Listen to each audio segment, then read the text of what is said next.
네, 강의 시작할게요. 네, 안녕하세요. 김광노무사입니다. 제 낯익은 분들이 많네요. 네, 공부는 잘 돼가고 있으시죠? 이제 시험이 얼마 안 남았습니다. 자, 문제풀이 강의를 어떻게 할까 고민을 좀 하다가 그 강의 계획서 보시면 아시겠지만 저희가 일요일마다 2회씩 진행을 하잖아요. 그래서 총 4일 동안 이걸 다 끝내야 되는데 오늘 그러니까 첫 회 1회와 2회는 그냥 좀 약간 이론으로 하려고 해요. 문제를 직접 풀진 않고 바로 들어가진 않고 이론을 하고 다음 시간부터 책으로 진행을 하려고 합니다. 이론을 하려고 하는데 제가 지금 이제 노량진에서 공무원 강의는 진도가 어디냐면 그 동형 모의고사를 보고 있어요. 모의고사를 보고 있는데 이 공무원 시험 쪽에서는 그 사람들은 60점만 넘으면 되는 게 아니라 100점을 맞아야 되는 시험이잖아요. 그래서 이제 객관식 준비를 조금 더 철저히 하는 편이에요. 근데 동형 모의고사를 이렇게 진행해 보면서 느낀 건 뭐냐면 사람들이 판례는 좀 어렵게 내도 다 맞춰요. 근데 조문에서 다 틀려요. 특히 숫자에서 다 틀려요. 숫자에서 틀리고 벌금 과태료 나오면 틀리고 뭐 서술을 좀 바꾸면 틀리고. 그러니까 이게 법조문이 굉장히 약하고 이런 부분에서 오히려 오답률이 더 높구나 라는 생각이 들어서 이론 강의를 어떻게 할까, 기본서를 한 번 더 할까라고 하다가 기본서를 안 가지신 분도 있을 거고 그래서 차라리 법조문으로 하자라고 해서 제가 법조문을 시행령이랑 판례까지 담아가지고 왔어요. 우리 시험에 빈출되는 내용들로. 그래서 이걸로 진행을 할 거고 또 지금 아마 이론 강의 안 듣고 2차 공부하다가 바로 문제풀이로 넘어오신 분들도 있을 수 있을 것 같아요. 그래서 그런 분들한테는 차라리 법조문으로 이론으로 한번 정리하는 게 객관식에서 나오는 것만 딱딱딱 찍어서 정리를 하는 게 좀 도움이 될 것 같아요. 그리고 제가 오늘 이 총론이랑 근로기준법이랑 노조법이랑 이렇게 나갈 건데 부속법령은 남녀고용평등법 그냥 잠깐 볼 거예요. 그렇게 나갈 건데 여기서 나간 부분은 다음 시간 문제풀이 때 제가 문제집으로 나갈 때 설명을 첫 시간에 이거 제가 다 설명드렸죠 하고 그냥 넘어갈 거예요. 그래서 제 목표는 문제집은 최대한 빠르게 그냥 갈 거예요. 문제집을 1번부터 끝번까지 하나하나 제가 한 지문 한 지문을 읽으면서 하는 건 의미가 없어요. 그거는 여러분들이 집에서 충분히 할 수 있는 거고 그 시간이 아까워요. 정말로 중요한 지문이나 많이 틀리는 지문이나 설명이 필요한 지문만 찍어서 갈 거예요. 그래서 부족한 부분은 쉬는 시간에 저한테 질문을 해주세요. 그래서 진도를 최대한 빨리 뺄 거예요. 문제가 한 1000문제 정도 돼요. 1000문제 정도 조금 넘는데 이걸 6회로 나눠보면은 한 170문제 정도 나오거든요. 이걸 다시 6일로 나눠보면 한 20몇 문제 나와요. 한 30문제 가까이 나와요. 근데 우리가 일주일에 2회를 진행하잖아요. 모아서. 그러니까 따블인 60문제.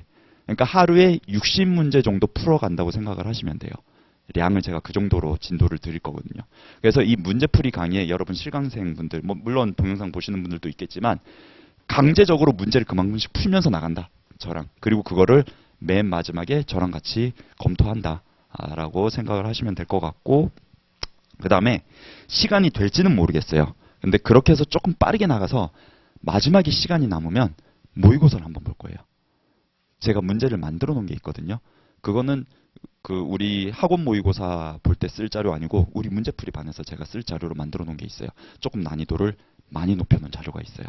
그걸 동형 모의고사로 한번 시험을 테스트를 볼 생각이에요. 그래서 거기에 있는 지문들은 아마 올해 바뀐 거랑 새로 들어온 판례 위주로 제가 넣어놨기 때문에 문제 올해 출세가 될 수 있는 그런 예상 문제들도 포함을 하고 있거든요. 그래서 그런 걸로 만약에 정 시간이 안 되면 제가 자료로라도 드릴 거예요. 그러니까 그거는 우리 한번 진도 나가는 거 보고 다시 말씀드리도록 하겠습니다. 자, 오늘 강의 순서는 어떻게 할 거냐면 오전에는 3시간 동안 근로기준법 볼 거고 근로기준법 조금 꼼꼼히 볼 거고 그다음에 오후에는 노조법이랑 총론 그리고 남녀고용평등법. 부속법령 중에서는 남녀고용평등법만 가져왔는데 그 이유는 올해 바뀐 법들 있잖아요. 조금 전에 얼마 전에 2월 달에 바뀐 법들이 있는데 그거는 무조건 나올 거거든요. 공짜로 주는데 틀릴 순 없잖아요. 그거는 찍고 넘어가는 거고 나머지 부속법령은 지금 기본 이론을 다른 강사 걸 들었으면 그 강사님의 그 부속법령 강의를 한 번 더 보시거나 아니면 제 거를 보셨으면 부속법령 특강대 나갔던 자료들 있잖아요. 강의에서 나갔던 자료들 그걸 한번 회독하고 그냥 그걸로 문제를 바로 들어가서 푸는 방식으로 그렇게 가셨으면 합니다. 중간중간에 제가 필요한 자료가 있으면 그때 나눠드리도록 할게요. 자, 그래서 근로기준법 먼저 볼게요. 근로기준법. 이거 혹시 프린트가 좀 작으면 제가 A4로 다시 출력해 달라고 할 테니까 쉬는 시간에 얘기해 주세요. 혹시 필기하다가 좀 이거 B5는 너무 작아요라고 하시는 분들도 있을 수 있을 것 같아서 이게 B5 크기고 이게 A4 크기고 근데 어떤 분들은 좀 작아 하시긴 하더라고요.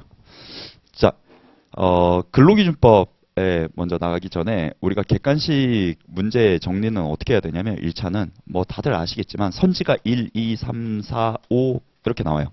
1, 2, 3, 4, 5 중에 우리가 뭐 지문을 골라내는 거죠. 정답 지문을 골라내는 건데 그거를 그냥 맞췄다 하고 넘어가면 객관식 실력이 늘지가 않아요. 맞췄다 하고 넘어가는 게 아니라 내가 이 지문을 정확하게 이해하고 풀었는지가 중요해요.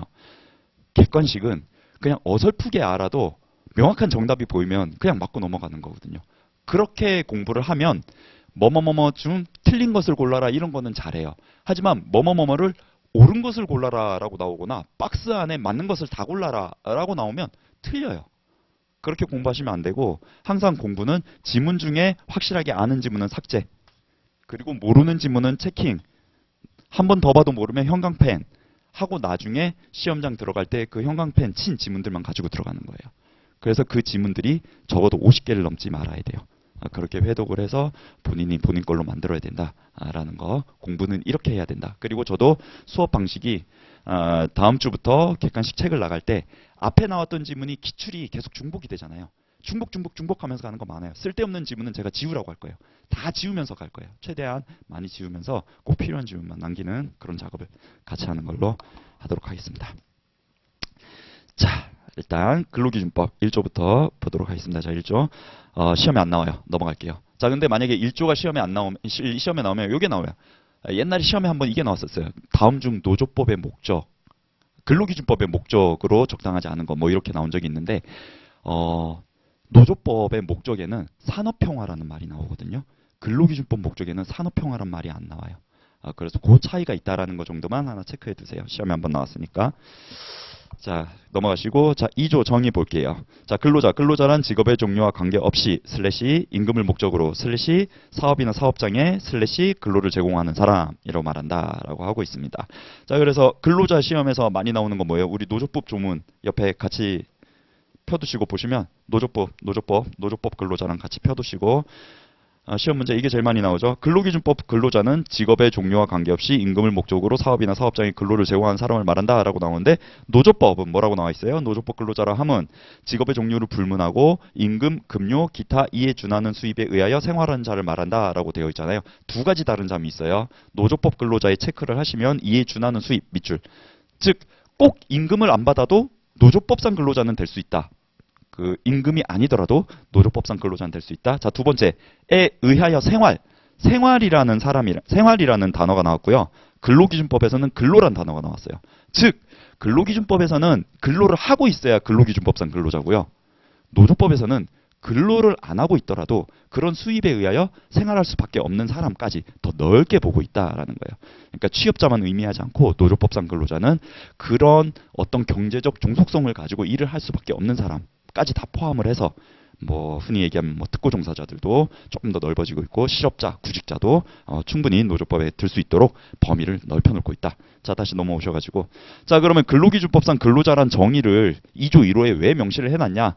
프리랜서랑 근로자랑 구분하기 위해 내놨습니다. 프리랜서냐 근로자냐를 구분하는 게 우리 근로기준법상 근로자 정의고요. 그래서 그 밑에 보시면 자, 근로기준법상 근로자에 해당하는지 여부는 그 계약의 형식 세모 시험에 엄청 자주 나오죠.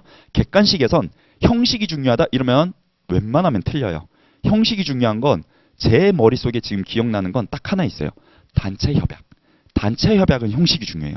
근데 그 외에는 계약의 형식이 중요한 게 아니고요. 실질이 중요해요. 실질. 아무리 프리랜서 계약서 썼어도 실제로 내가 지시감독 받으면서 일을 했으면 구속돼서 일을 했으면 다 근로자에 해당해요. 자, 그래서 그 밑에 실질 동그라미 실질에 있어서 종속 동그라미 종속에 있어서 판단해야 된다. 만약에 여러분 올해 2차 시험에 제가 생각했을 때 플랫폼 종사자에 대한 근로자성 문제가 나올 수도 있어요. 작년에 소카 사건 때문에. 그러면 이런 얘기들이 당연히 먼저 나와줘야 되죠. 계약의 형식이 중요한 게 아니라 실질이 중요하다. 요 한 문장은 그대로 나와줘야 되고 그리고 그 실질은 종속적인 관계여야 된다. 종속의 반대말 뭐예요? 대등이죠. 대등. 대등과 종속. 이렇게 쓰면 안 되는 거야. 종속과 대등 다르다라는 거죠. 여기로 가면 뭐예요? 근로자죠. 근로기준법상 근로자에 해당하는 거고, 그리고 근로기준법에 혹은 우리 부속법령에서 나오는 모든 권리들을 누릴 수 있는 그런 사람. 프리랜서, 자유직업 소득자라고 하고 독립사업자라고도 하죠. 우리 판례에서 독립사업자라고 쓰고 있으니까 독립사업자라고 할게요. 2차 답안지에 프리랜서 이렇게 쓰면 되게 없어 보여요. 프리랜서 쓰지 말고 자유직업 소득자 또는 이제 뭐 독립사업자 이런 단어로 쓰세요. 그래야 좀 있어 보이지. 그러니까 이런 걸로 딱 하면 뭐 이제 저기 뭐야 교수님도 저런 단어를 쓰니까 자 이렇게 했을 때 갑과 을의 관계가 이런 관계냐? 그러면 너는 근로기준법이 보호해줄게. 갑과 을이 이런 관계냐? 그러면 너는 보호되지 않아. 이렇게 가는 거죠. 그래서 요거에 해당하는 거에 대해서 13가지 요건을 그 밑에서 다루고 있죠. 종속관계의 판단 요소. 근데 이게 2차 공부하시다 보면 아실 거예요. 판례 요건이 조금씩 달라요. 근데 어차피 이거 쓰면 다 대동소이해요. 비슷비슷해요. 자, 그래서 볼게요. 자, 종속적인 관계 여부. 업무 내용 내 동그라미 내용을 사용자가 정하고 취업규칙 규 동그라미. 그 다음에 그 밑에 상당한 지휘감독 상 동그라미. 그 다음에 방가로 2번에 근무시간 근무장소의 시 동그라미 해서 상시 내규. 이거는 여러분들 그 각자 듣는 두 문자가 다를 거니까 그거 편한 거 쓰시면 돼요. 상시 내규. 그 다음에 방가로 3호 스스로 비품 원자재 비세모. 그 다음에 제3자 대행 대세모. 그 다음에 방가로 4번에 이윤 창출과 손실처리 등 위험 부담 위세모. 그래서 비대위. 자, 그 다음에 방가로 5번에 보수의 성격이 근로 자체의 대상적 성격인지 대동그라미 대상적 대가적. 자, 방가로 6번에 계속성 개동그라미 전속성 전동그라미. 그래서 대전개. 그 다음에 방가로 7번에 기본급 기동그라미. 그 다음에 근로소득세 원천징수 원동그라미 사회보장제도 사동그라미. 그래서 기원사. 자, 이렇게 13가지 요건을 비교해서 13가지 요건. 요 13가지 요건을 비교해서 이거 약간 근로자에 더 충실한 건데 이러면은 이제 근로자로 가는 거고 뭐 예를 들어서 뭐 13가지 중에 한 10가지가 근로자성이야. 그러면 근로자로 가는 거고 13가지 중에 대부분이 사용자성에 가까워. 그러면 이제 여기 독립사업자 프리랜서로 가는 거죠. 그래서 상시내규가 있으면은 이건 종속관계로 보고 근로자로 보고 비대위가 있으면 오히려 독립사업자로 보고 대전계가 있으면 다시 종속관계로 보고 기원사가 있으면 이거는 종속관계지만 없다 해도 이거를 감히 근로자가 아니라고 함부로 단정지어서는 안 된다라고 해서 종속은 맞지만 부차적인 거죠. 종속은 맞지만 부차적인 거죠. 가끔 오해하시는 분들이 있는데 기원사가 뭐 없어도 무조건 근로자다 그거 아니에요. 있으면 플러스예요. 플러스 알파. 부차적이다라고 해서 우리 시험에 기출 2번 된 거 이게 제일 많이 됐죠. 기원사 다음 중 부차적인 요소 사용자가 임의로 정할 여지가 크기 때문에 근로자성을 함부로 단정 지을 수 없는 요소. 그 다음에 이제 제가 계속 미는 시험에 나올 수 있는 객관식 시험에 나올 수 있는 거 비대위를 껴넣는 거죠. 다음 중 근로자성을 약화시키는 요소. 그래서 있으면 종속적인 관계를 강화시키는 게 아니라 오히려 약화시키는 요소를 골라라 해가지고 여러 개 중에 이거를 세울 수 있습니다. 그래서 비품 원자재를 내가 소유한다. 대표적으로 지입차주 말씀드렸어요. 내가 내 차를 가지고 학원이나 뭐 유치원이나 이런 데를 운행하시는 분들 내 차를 가지고 그때 필요할 때마다 내가 가서 그냥 여러 군데 사업자한테 오다를 받아서 운행하는 사람. 이거 그리고 수리비도 내가 내고 뭐 과태료도 내가 내고 어쨌든 차량 관리도 내가 다 하고 이런 사람들 주유비도 내가 내고 이거는 근로자. 그게 아니라 비품 원자재가 학원 거야. 그래서 나는 몸만 가서 운전을 해. 내 차가 아니잖아. 비품 원자재가 내 소유가 아니에요. 이런 거는 근로자가 될 수 있죠. 그 차 수리도 학원에서 해주고 뭐도 해주고 월급이 따박따박 나오고 이런 사람들은 근로자가 되고 그 다음에 이제 제3자 대행. 내가 아플 때 내 친구를 보낼 수 있다? 그러면 독립사업자. 내가 아파도 내가 가야 된다? 이건 근로자. 알았죠? 이윤창출 손실초래. 내가 오늘 노동법 문제풀이 강의를 하는데 사람이 몇 명 오건 학교의 법학원에서 나한테 그냥 1,000만 원, 2,000만 원을 준다. 얼마나 좋아. 이러면은 근로자. 근데 그게 아니라 학생 수 따라서 반반 나눈다. 그럼 많으면 나는 돈을 많이 벌고 적으면 적게 벌고 이런 위험 부담을 내가 가지고 있다. 이러면 프리랜서. 자, 이렇게 구분을 해서 요 3가지가 저는 나올 수 있다라고 봅니다. 그래서 거기에 특히 체크해 두시고 그 다음에 살짝 한 번 더 꼬아서 조금 더 난이도를 높여서 내면 거기에 방가로 1번에 상당한 지휘감독이 있어요. 거기 밑줄하시고 이 상당한 지휘감독이 언제 바뀌었냐면 2006년 판례에서 바뀌었어요. 그 전까지는 구체적 지휘감독이었어요. 구체적 지휘감독이 있어야지만 근로자로 인정됐어요. 이게 많이 풀어졌죠. 이제 시대가 변하고 업종이 변하고 사람의 관계가 변하고 이 상당한 지휘감독이 앞으로는 얼마나 더 완화가 될지 모르겠어요. 이제 플랫폼 종사자도 보호를 해야 되고 뭐 이런 부분들이 있으니까. 아무튼 그래서 반드시 구체적인 지휘감독이 있어야 된다. 이러면 틀린 거예요. 상당한 지휘감독만 있어도 된다라는 거죠. 자, 넘어가시고. 자, 사용자는 세 가지죠. 사업주, 사업경영 담당자, 사업주를 위해서 행위하는 자. 자, 사용자는 근로기준법상 사용자는 사업주, 사업경영 담당자,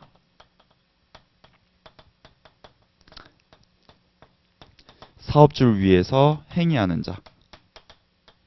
이렇게 세 가지로 나뉩니다. 우리 노조법 옆에 봐도 노조법 사용자 보시면 사용자라면 사업주, 사업경영 담당자, 그 사업의 근로자에 관한 사항에 대해서 사업주를 위해서 행동하는 자. 글자 하나 달라요. 행위, 행동. 이거에 대해서는 근데 논란이 없어요. 그냥 같은 말로 봐요. 다. 그러니까 신경 쓰지 마세요. 행위나 행동이나. 별 의미를 두고 만드신 건 아닌 것 같아요. 그래서 입법자가 그냥 만든 것 같아요. 그래서 동일합니다. 뭐? 법상 명시된 내용은 동일합니다. 하지만 그 안의 내용은 조금 다를 수 있겠죠. 자, 어쨌든 사업주는 뭐냐면 개인 사업이면 개인 사업주.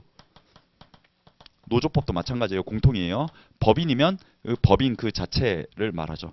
제가 노무법인 신영을 운영하니까 사업주는 누구예요? 김광훈이 아니라 이주연이 아니라 노무법인 신영이에요. 노무법인 신영이 사업주고, 우리가 나중에 그 임금채권 우선 변제 가서 회사가 망했는데 내가 월급을 못 받았어. 그때 경매 들어가가지고 회사가 경매 넘어가가지고 회사 재산이 경매 넘어가서 환가 받을 때 1순위로 받을 수 있는 거 누구 돈? 노무법인 신영 돈이지 김광훈 돈이 아니에요. 저는 그 사이에 다 꼬불쳐두면 되는 거죠. 그렇죠? 회사 망하든 말건. 자, 그래요. 그래서 회사가 망할 것 같으면 법인 차리는 게 나아요. 개인 사업주면 내 재산까지 따라온단 말이야. 임금채권 우선 변제나 채당금으로 갔을 때. 그렇죠? 자, 사업 경영 담당자는 그럼 누구예요? 그 사업을 책임지는 자죠. 대표이사죠. 대표이사. 그래서 이때 이제 김광훈이 나오는 거죠. 대표자죠. 대표자. 대표자가 나오고 사업 경영 담당자는 대표자만 있는 건 아니에요. 그러니까 우리 흔히 얘기하는 임원들도 여기도 들어갈 수 있고 여기도 들어갈 수 있어요. 근데 찐 임원 있잖아요. 찐 임원. 찐 임원들. 그러니까 어떤 이제 이사회 의결권도 가지고 있고 찐 이사들 의결권도 가지고 있고 누구 지시 감독을 받는 게 아니라 요 법인으로부터 위임을 받아 가지고 진짜 내가 독립적으로 수행하는 사람들은 여기 들어가고, 그게 아니라 말만 임원인 사람들도 있어요. 등기 안 올라가고 집행임원이라고 하거든요. 실무적으로. 그런 사람들은 여기 들어갈 수도 있고. 그러니까 임원은 여기 들어가도 틀린 게 아니고 여기 들어가도 틀린 게 아니에요. 그러니까 여기다 이제 플러스 찐 임원들 여기 들어갈 수 있는 거죠. 특히 이제 등기가 돼 있으면 오히려 들어갈 확률이 더 높은 거고. 근데 등기는 사실 중요한 건 아니에요. 등기가 없다 해도 여기 들어갈 수 있고 등기 있다 해도 여기 들어갈 수 있어요. 예.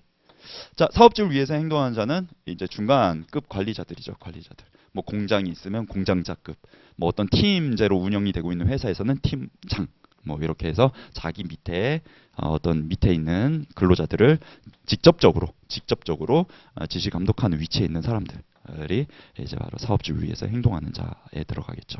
자, 그래서 사업 경영 담당자와 사업주를 위해서 행위하는 자를 우리가 객관식 문제가 나왔을 때 두 개의 정의를 섞어내잖아요. 그때 우리가 맞춰야 되는 게 사업 경영 담당자는 뭐다? 경포대다.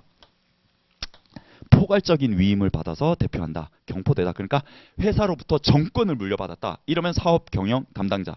그게 아니라 일정한 권한만 물려받았다.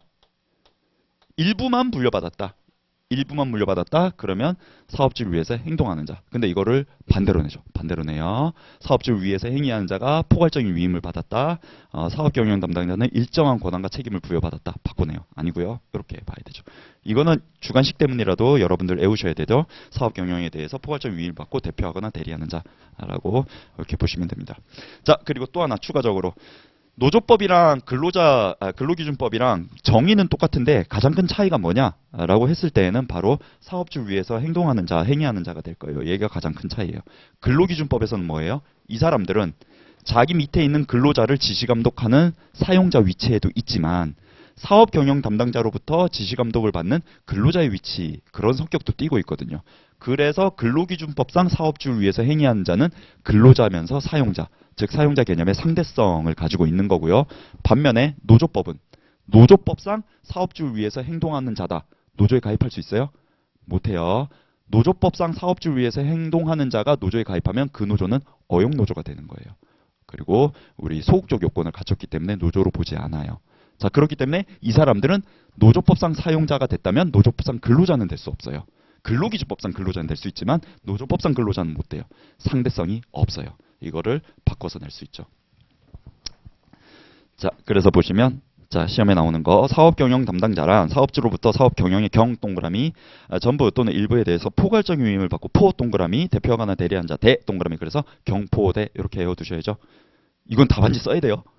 그러니까 공무원 강의할 때는 포만 외워두세요. 포랑 일이랑 두 개로 구분하세요 이러는데 여러분은 2차 답안지에 써야 되잖아.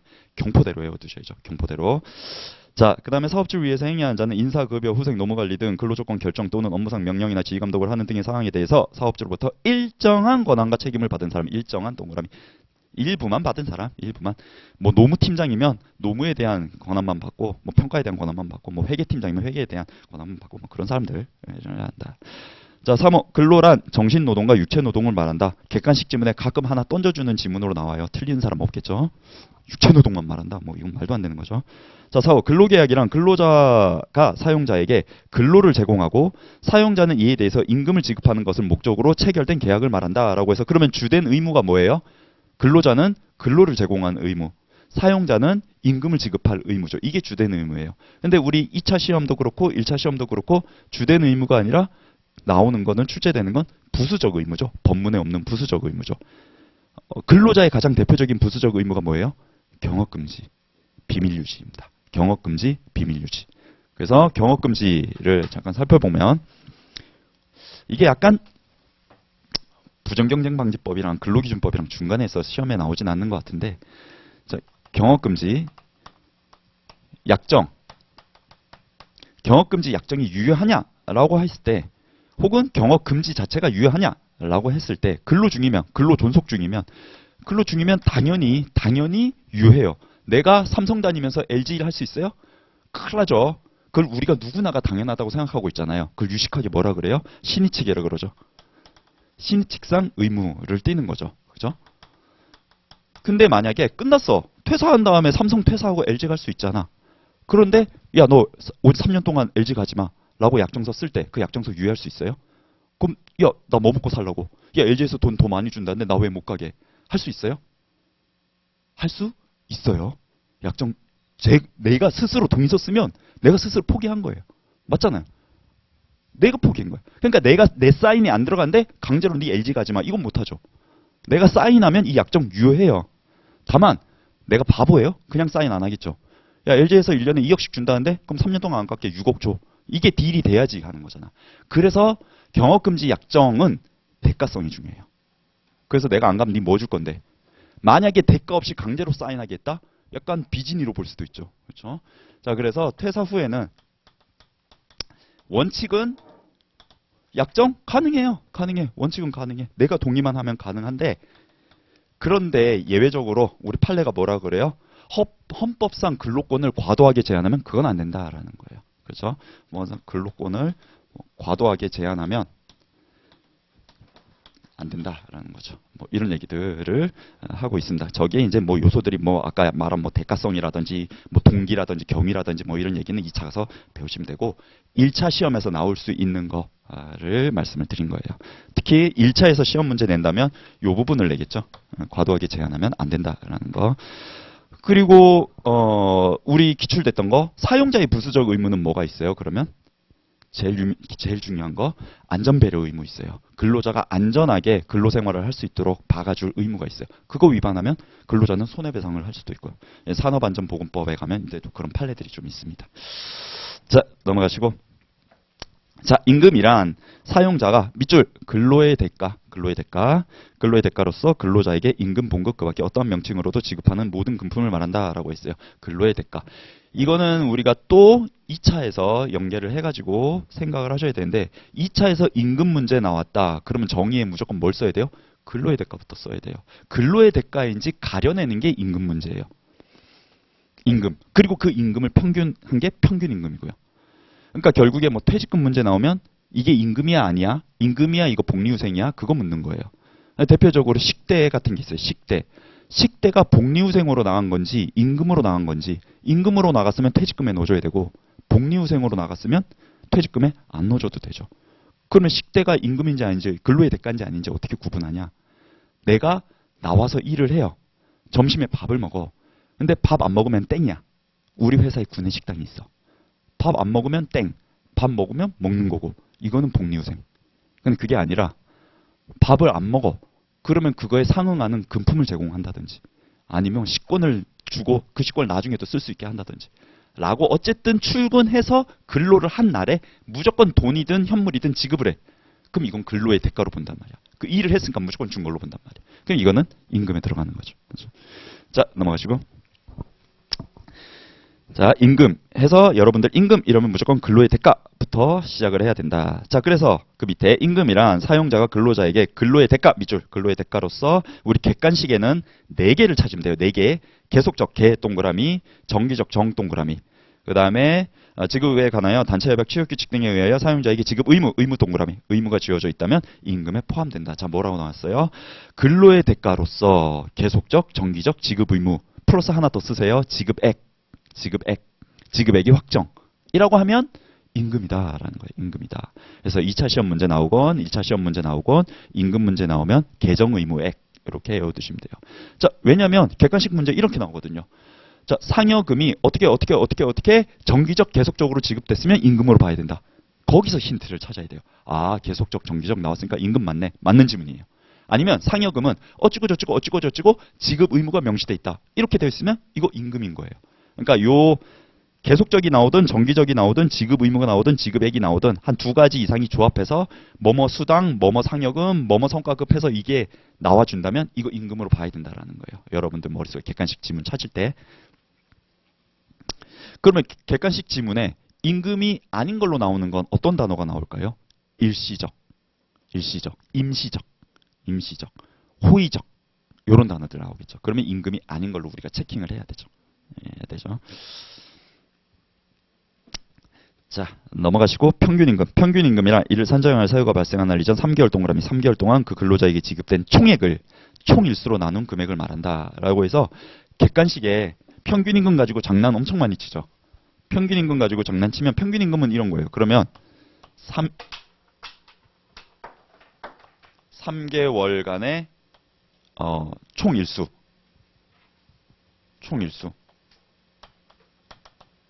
3개월간의 총일수 분의 3개월간의 임금 총액 3개월간의 총액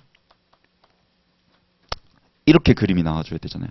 근데 평균임금이란 이렇게 나올 때도 있어.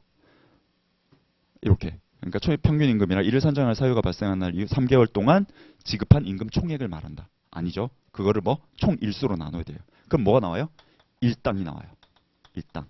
평균임금은 일액이에요. 일액. 일당이에요. 일당. 시급도 아니고 월급도 아니고 일당으로 나와줘야 돼요. 일당. 그래서 그 일당에다가 31을 곱하면 뭐가 돼요? 퇴직금이 되는 거예요. 퇴직금이 되는 거예요. 그래서 요걸 이렇게 가릴 수도 있고 아니면 3개월을 이렇게 뺄 수도 있어요. 1개월로 바꿀 수도 있고. 그렇죠? 그러니까 이거는 다양하게 좀 변형이 가능해요. 또 최근에 한번 나왔던 시험 기출 지문 뭐가 있냐면 평균 임금이란 이를 산정해야 할 사유가 발생한 날 이전 3개월 동안 전체 근로자에게 지급된 총액을 그 총일수로 나눈 걸 말한다. 그러니까 한 명에 대한 평균 임금을 산정하는 게 아니라 그 회사의 평균 임금이라고 나온 거예요. 그 위에다가 체크도 한번 해두세요. 이 전체로 바꿔낼 수도 있다. 그러니까 이렇게 좀 변형을 해서 한다. 자, 근로자가 취업한 후 3개월 미만인 경우도 이에 준한다라고 해서 남은 일수. 그 3개월이 안 돼. 2개월 됐어. 그럼 2개월간의 일수와 2개월 동안에 받은 총액을 나눠서 일액을 만들어서 그 일액에 30일을 곱해서 퇴직금을 산정을 한다라는 거죠. 평균임금이라는 개념 도구는 퇴직금을 위해서 만든 도구예요. 나머지가 몇 개 더 붙여지긴 했지만 나중에 법으로. 통상임금은 가산수당 계산하려고 만든 개념이에요. 도구예요. 연장, 야간, 휴일 근로수당. 그 2개 알고 계셔야 돼요. 자, 일주란 휴일을 포함 동그라미 포함한 7일을 말한다 해서 유치하지만 최근에 어떻게 나왔어요? 우리 시험에 일주란 휴일을 제외한 5일을 말한다라고 나왔어요. 아니에요. 예, 전체를 봐야 돼요. 그 차이가 뭐예요? 휴일을 포함한 7일이 되고 휴일을 제외한 5일이 되고는 52시간제 때문인 거죠. 52시간제 기본이론 때 설명을 드렸어요. 객관식이니까 그냥 그렇게만 외워두세요. 자, 8호 소정근로시간이란 어찌고저찌고 따라 어찌고저찌고에 따른 근로시간의 범위, 그냥 간단하게 줄이면 법정 근로시간 범위에서 근로자와 사용자 사이의 정한 근로시간을 말한다라는 거예요. 법정 근로시간, 그 앞에 다 법이잖아요. 법정 근로시간 범위 내에서 서로 소 정할 정, 그래서 근로자와 사용자가 서로 정한 근로시간. 그러면 소정 근로시간은 법정 근로시간을 넘을 수 있어요? 없어요? 없어요. 자, 9 to 6예요. 9 to 6. 근데 우리 회사 9 to 7이에요. 그럼 소정 근로시간이 9 to 7이냐? 아니죠. 9 to 6가 소정 근로시간이고 6에서 7까지 뭐예요? 초과 근로시간인 거예요. 소정 근로시간은 법정 근로시간을 벗어나지 않아요. 소정 근로시간은 개념은 그러면 왜 만들었냐? 한문이랑 다른 뜻 아니냐? 그 가산임금 때문에 만든 거예요. 그거 넘어가면 플러스 알파 더 줘라. 50% 가산해 줘라. 라고 해서 만든 개념이에요. 자, 9호 단시간 근로자나 일주 동그라미. 일주 동안의 소정 근로 시간을 어찌고저찌고 그 일주 동안의 소정 근로 시간에 비해 짧은 근로자를 말한다라고 해서 일주를 4주로 바꿔내거나 1일로 바꿔내는 경우가 있는데요. 아니라 우리나라 법은 근로기준법은 주 단위가 원칙이다. 알고 계셔야 돼요. 주 단위가 원칙. 그래서 이제 평균에서 일주간에 15시간 미만인 근로자를 우리가 초단시간 근로자라고 하죠. 일주 15시간 일주. 자, 그 다음에 2항 1항 6호에 따라 산출된 금액이 그 근로자의 통상임금보다 적으면 통상임금액을 평균임금으로 한다라는 거예요. 그러니까 근로자한테 평균임금을 계산해 봤는데 통상임금이 더 많아요. 그러면 뭘로? 통상임금으로 퇴직금을 줄여라는 거예요. 근데 이런 경우 되게 많아요. 근데 어떤 사업장들은 이건 몰라요. 그냥 평균임금으로 계속 나가는 사람들이 있어. 세무사한테 맡기면. 아니라 통상임금이 더 크면 통상임금으로 나눠줘야 돼요. 어떤 경우가 있냐면 포괄임금이 돼 있는 사업장은 통상임금이 평균임금을 뒤집는 경우가 많지 않아요. 근데 포괄임금이 아니라 거의 기본급 하나만으로 구성되어 있는 경우에는 통상임금이 더 클 수도 있어요. 더 클 수도 있어요. 자, 근로자한테 더 유리한 조항이죠. 통상임금이 더 크면 통상임금만 더 줘라. 자, 이거 46조 휴업수당이랑 헷갈리시면 안 돼요. 46조 가보세요.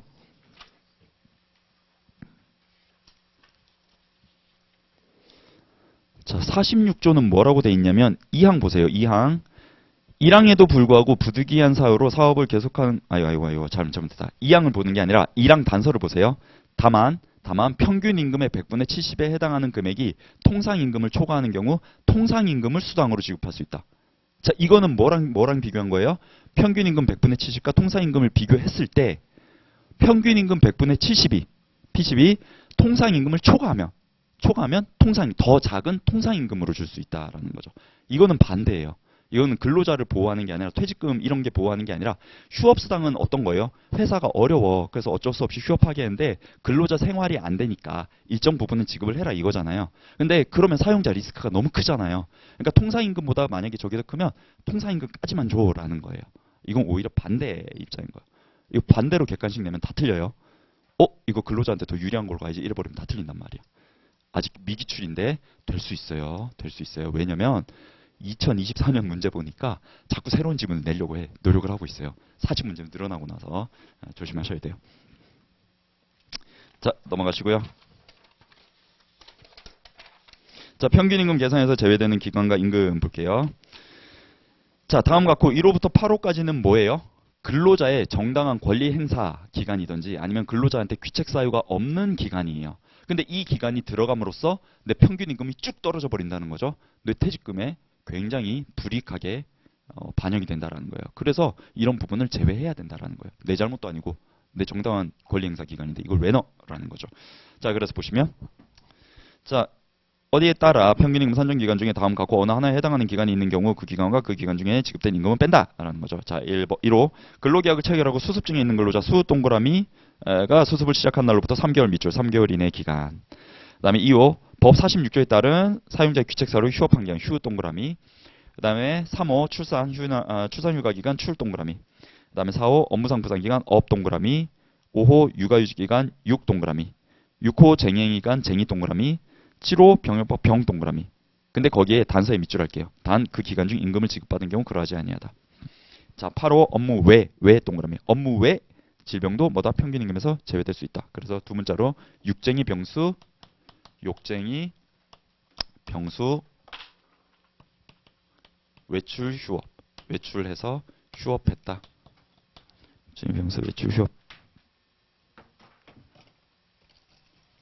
외워두시고. 자, 이 중에서 주의하셔야 되는 게 제 생각인데 거기에 있는 밑줄 친 데 있잖아요. 다만 그 기간 중 임금을 지급받은 경우 그러하지 아니하다. 그래서 내가 예비군을 갔어요. 예비군을 갔으면 평균 임금에서 제외한다는데 그 기간 중에 임금을 다 받았어요. 그럼 근로자한테 불이익한 게 없잖아. 그 기간을 넣어도. 그래서 그냥 그대로 가는 거예요. 그래서 저런 것들을 나중에 요즘은 바꿔내는 게 약간 트렌드니까 알고 계셔야 될 것 같아요. 자, 2항 법 2조 1항 6호에 따라 임금의 총액을 계산할 때 평균 임금 계산할 때 임시 세모 이런 거 안 되죠. 임시 통화 외 세모 통화 외 것으로 지급한 것은 포함되지 않는다라는 거죠. 자, 그리고 다만 고용노동부 장관이 정한 것은 그러하지 않아야 하는데 뭐 장관이 정한 게 없어요. 그냥 단서만 있어요. 지금 단서만 있어요. 별 중요하지 않아요. 자, 넘어갈게요. 일용근로자의 평균임금. 일용근로자의 평균임금은 장관이 정한다. 평균 동그라미 장관 동그라미. 일용근로자의 평균임금은 장관이 정한다. 평균임금 뭐 산출하는 거? 퇴직금 산출하는 거. 그래서 우리 이 조항이 적용되는 건 건설 일용근로자밖에 없어요. 건설 일용자 근로자는 개수가 0.73이에요. 0.73이기 때문에 내가 하루 일당이 10만 원이면 평균임금은 얼마? 7만 3천 원. 내가 퇴직금 받을 때 7만 3천 원으로 계산돼요. 왜 그렇게 계산해야 될까요? 일용근로자는 하루 나오고 하루 안 나오고 하루 나오고 하루 안 나오고 언제 나오고 언제 안 나올지 몰라요. 통상근로자랑 똑같이 계산하면 오히려 통상근로자가 역차별을 받는 거예요. 그래서 이런 0.73이라는 걸 맞췄어. 아, 일용근로자 보통 한 달에 한 73% 정도 출근하는구나 라고 해서 이거를 임금으로 갖다 대면서 퇴직금을 계산하게 합니다. 해서 객관식 지문에 평균임금을 뭘로 바꾸겠어요? 통상임금으로 바꾸겠죠. 근데 애우실 필요가 없는 게 일용근로자는 통상임금을 정할 필요가 없어요. 계약서에 써져 있어요. 일단 그게 통상임금이에요. 네. 그러니까 통상임금 나오면 말이 안 되는 거예요. 그리고 가끔 장관을 노동위원회로 정하는데 노동위원회는 결정기관이 아니에요. 결정기관 누구예요? 장관이에요. 노동위원회는 뭔 기관이에요? 의결기관이에요. 그렇죠? 물론 이제 결정하는 게 몇 개 있긴 하지만 머릿속에 대전제를 그렇게 가지고 가셔야 돼요. 그래야 애울 게 줄어들어. 자, 그리고 별표 100만 개 해야 되는 통상임금 나왔죠. 올해 무조건 나오죠.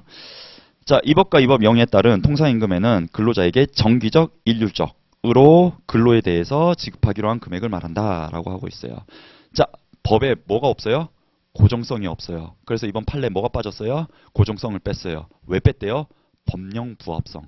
우리 시행령 6조에 고정성이란 말이 없는데 어디서 갑자기 툭 튀어나온 거냐라는 거예요. 그게 첫 번째 근거예요. 자, 그래서 다들 아시겠지만 다시 한번 정리할게요. 100만 개짜리 통상임금. 과거 2013년 대법원 판례 과거에는 통상임금에 해당하려면 소정근로의 대가로서 정기성, 일률성, 고정성 이렇게 요소가 있어야 됐죠. 고정성 이렇게 요소가 있어야 됐어요. 그죠? 바뀌지는 않았어요. 자, 소정근로의 대가. 초과근로 안 되죠? 소정, 법정 근로 시간 내에서 서로 정한 근로 시간. 그래서 초과근로 안 돼요. 정기성. 1개월을 초과해도 되죠. 1개월 초과해도 정기상여금처럼 1개월을 초과한다고 해도 가능하다라는 게 이제 주요 얘기고. 일률성.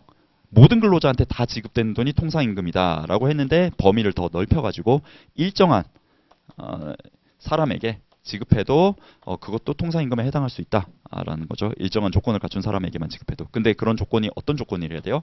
소정근로의 가치평가와 관련이 있는지가 문제가 되죠. 그래서 일률성에서 문제가 됐던 케이스는 뭐예요? 거의 이거밖에 안 나오죠. 가족수당. 소정근로의 가치평가. 가족이 한 명 있을 때 10,000원씩 더 추가적으로 준대요. 그 가족수당이 통상임금이냐 일률성이 있냐라고 봤을 때 그래, 가족이 있는 사람 그런 조건에 의해서 준다. 다만 그 가족이 있다라는 게 근로랑 관련이 있냐라는 거예요.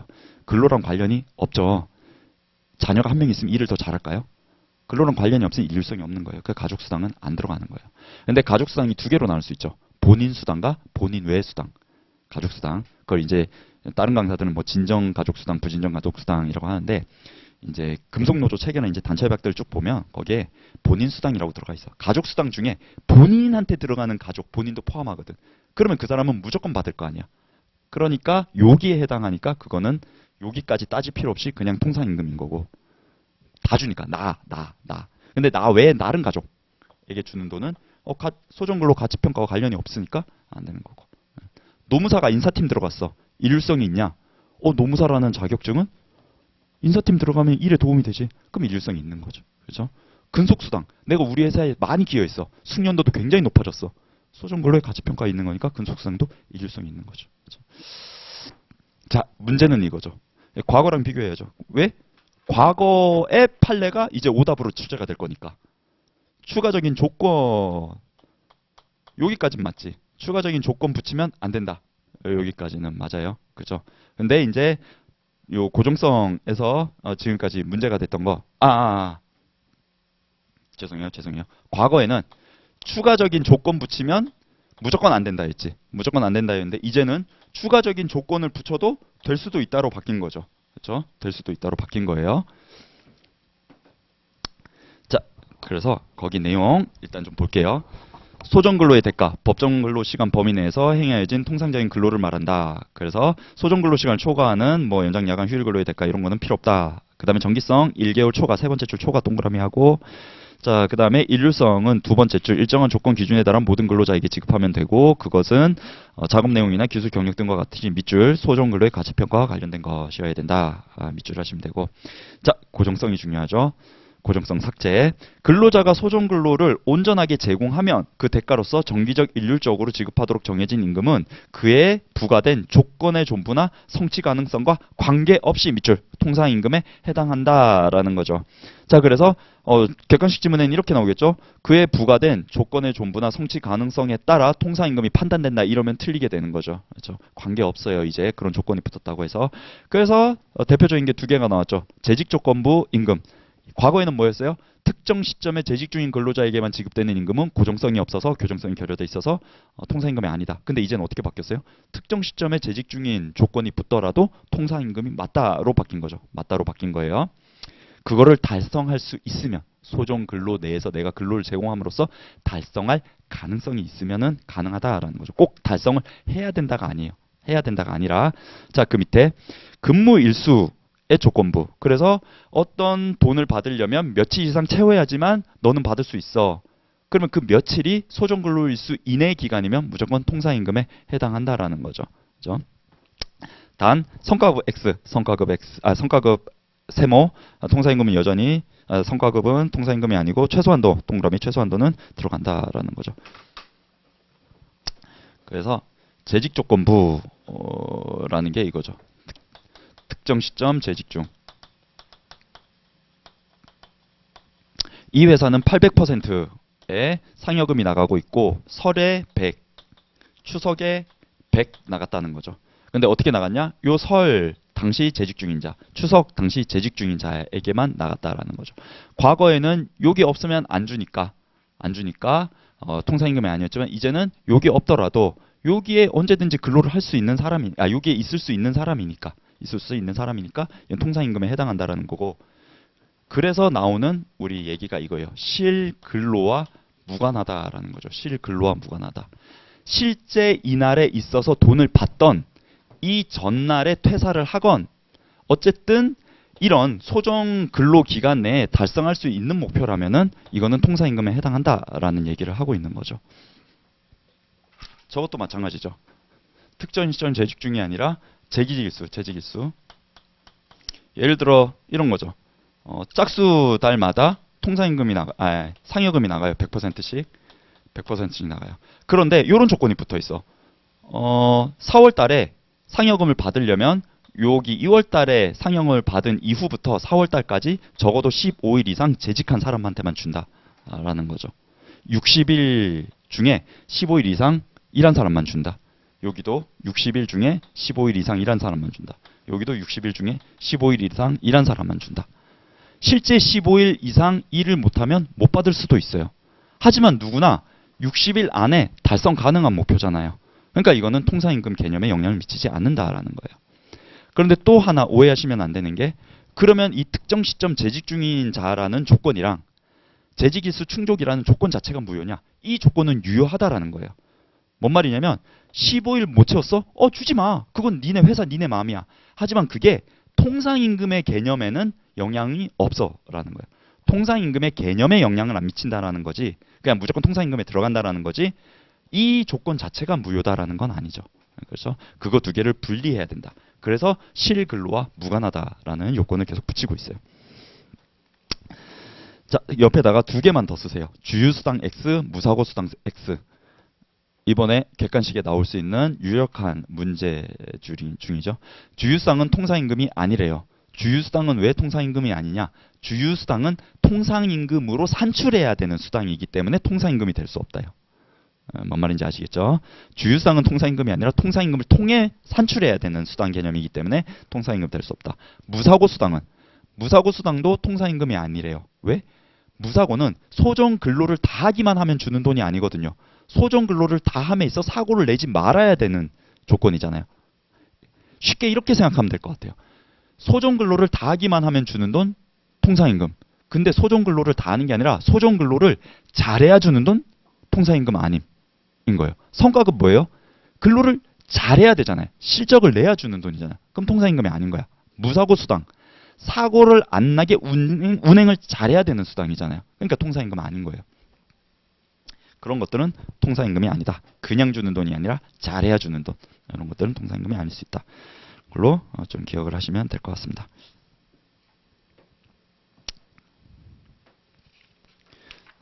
자, 그 밑에 3조 근로조건 기준 3, 4, 5조 묶으세요. 3, 4, 5조 벌칙 없음. 요즘 자주 나오죠? 3, 4, 5조 벌칙 없음. 자, 3조 이 법에서 정한 근로조건 최저 기준으로 근로관계 당사자는 이 기준 이유로 근로조건을 낮출 수 없다. 이 조항은 벌칙이 없다. 그 밑에 근로조건은 근로자와 사용자가 동등한 지위에서 자유의사에 따라 결정해야 된다. 결정하지 않았다고 해도 벌칙이 없다. 그 다음에 5조 근로자와 사용자는 각자가 단체협약, 취업규칙, 근로계약을 지키고 성실하게 이행할 의무가 있다. 벌칙이 없다. 이렇게 세 조항은 다 약간 추상적인 조항이에요. 추상적인 조항. 그리고 이 3, 4, 5조를 구체화시키기 위해서 뒤에서 쭉 나오는 거예요. 그래서 이 앞단의 이 조항들은 추상적인 조항이니까 벌칙이 없다라고 생각하시면 돼요. 자, 그리고 그 밑에 6조 균등한 처우. 사용자는 근로자에 대해서 남녀의 성 동그라미, 국적의 국 동그라미, 신앙의 신 동그라미, 사회적 신분의 사 동그라미, 성국 신사를 이유로 근로조건에 대한 차별적 처우를 하지 못한다. 다음 중 6조에 명시된 사안이 아닌 것은 이러면서 유치하지만 간혹 나와요. 노무사 시험엔 옛날에 나왔고 최근에 이제 7급 공무원 시험에 한번 나왔죠. 자, 넘어가시고요. 6조에 하나 더 쓰세요. 후천적 신분. 후천적 신분도 신분에 들어간다.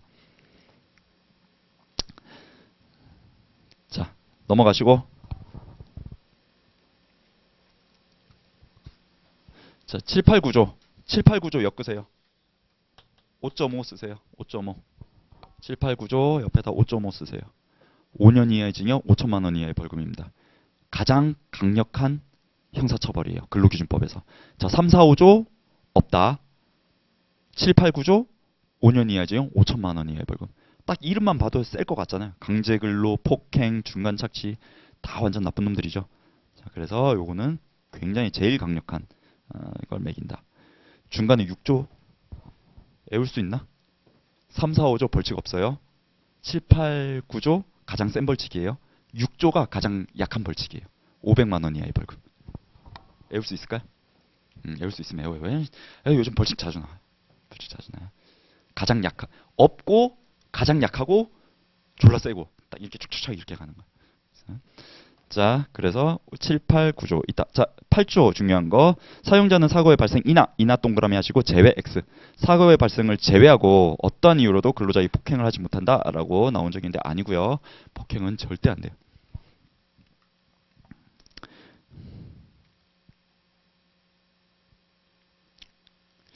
이게 제가 옛날에 사건을 하나 한 적이 있는데 뭐 그냥 소규모 사업장이에요. 근로자가 한 20명 되는 대표이사가 제 아는 지인이에요. 근데 대표이사가 이제 약간 이제 밑에 객이니까 말단 직원이 객이니까 때려서 노동청을 갔는데 이게 나중에 사건화 돼 보니까 알겠어. 이거는 경찰서로 가면 폭행죄가 그렇게까지 안 되거든요. 오, 이게 노동청으로 가니까 엄청 세지더만. 그래서 그때 경찰서로 넘기려고 엄청나게 노력을 했던 적이 있어요. 엄청 세죠. 5년 이하에 지금 5천만 원이에요, 벌금. 이건 반의사 불벌죄도 아니에요. 우리 반의사 불벌죄 다 뭐예요? 근로기준법에서 돈과 관련된 거예요. 돈과 관련된 거. 자, 구조. 중간 착취의 배제. 누구든지 법률에 따르지 아니하고는, 즉 법률에 따르면 가능. 그러니까 위에 무조건 X.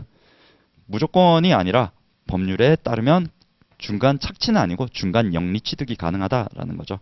어떤 법? 파견법. 파견법 가능하다.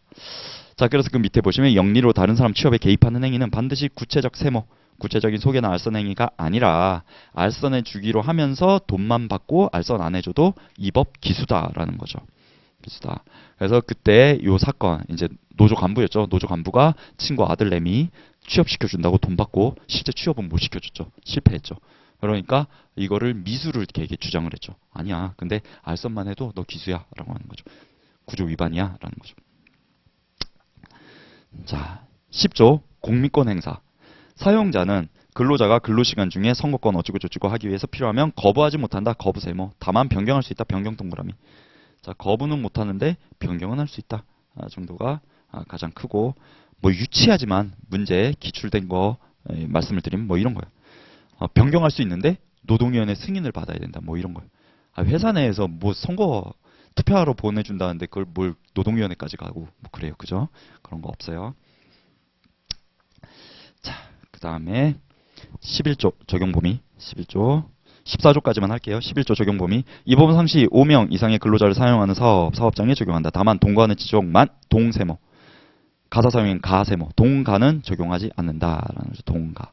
여기서 여러분 이제 페이크 나오면 또 많이 틀릴 수 있는 게 이런 거. 동거하는 친족을 사용하는 사업에 근로기준법이 적용되지 않는 게 아니에요. 동거하는 친족만 사용하는 사업에 적용되지 않는 거예요. 모르는 사람 있으면 뭐예요? 적용돼요. 돼요.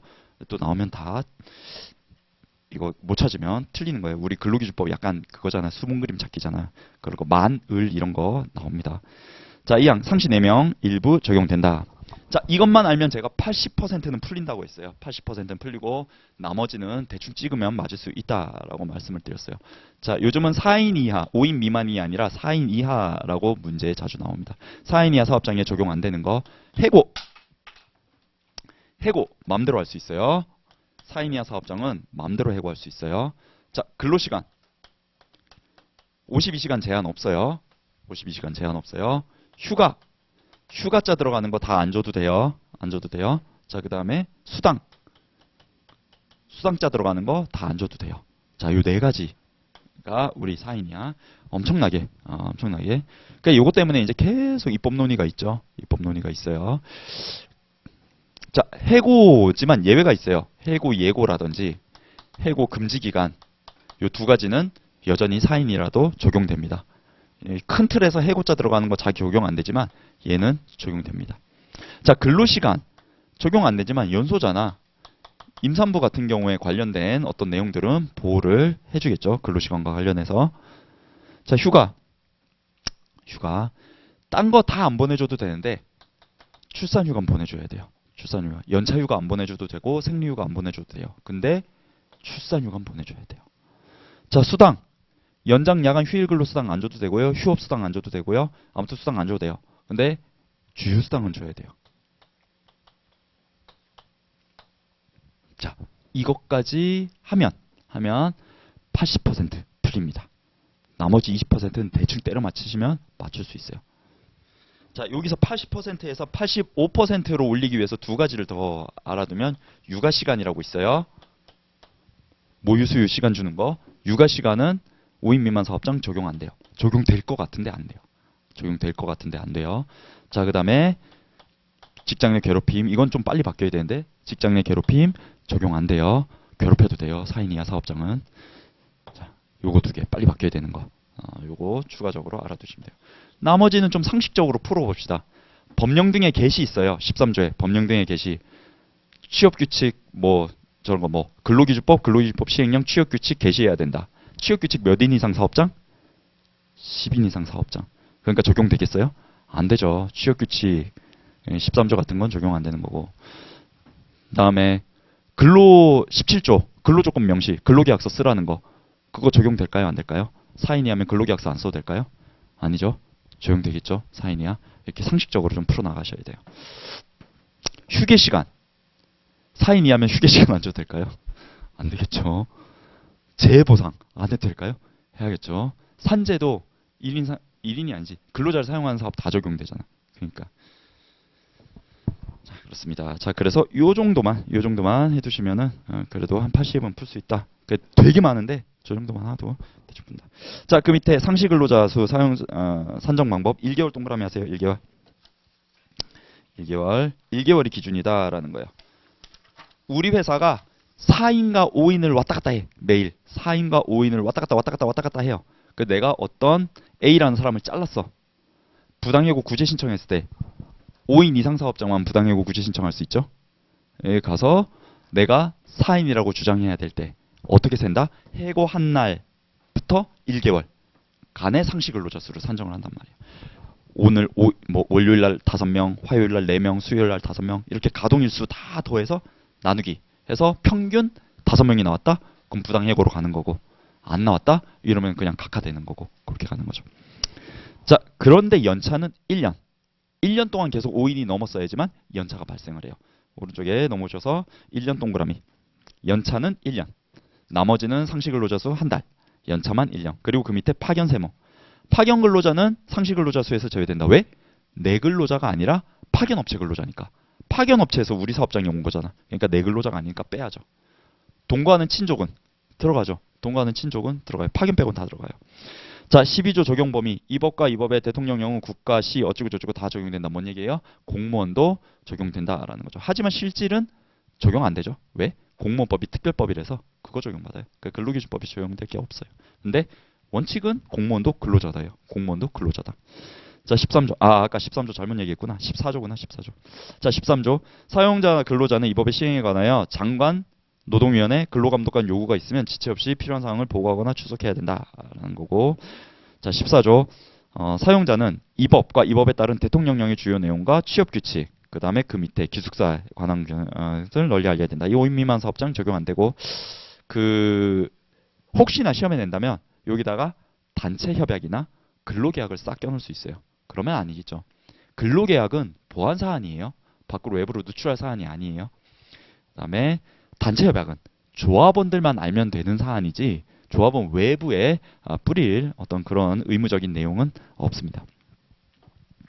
자, 여기까지 하고 한 10분 정도 쉬었다가 15조부터 볼게요.